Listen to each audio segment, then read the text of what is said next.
Hi guys. So karon magkabo na pud mi. Pero maliit na galon lang yung dinala ko para hindi masyadong late sa late mapuno. Maliit lang. Tas may baong kaming suman na balanghoy. Binigay ng pinsan ko na si Jomar, sila nagbigay nito.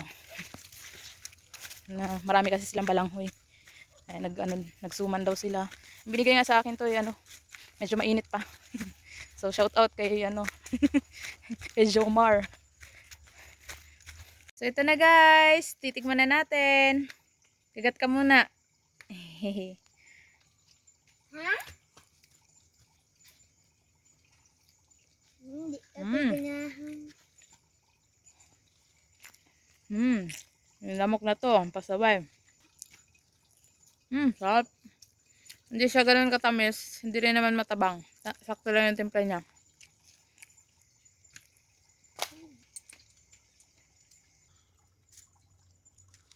Ano masasabi mo? Yummy?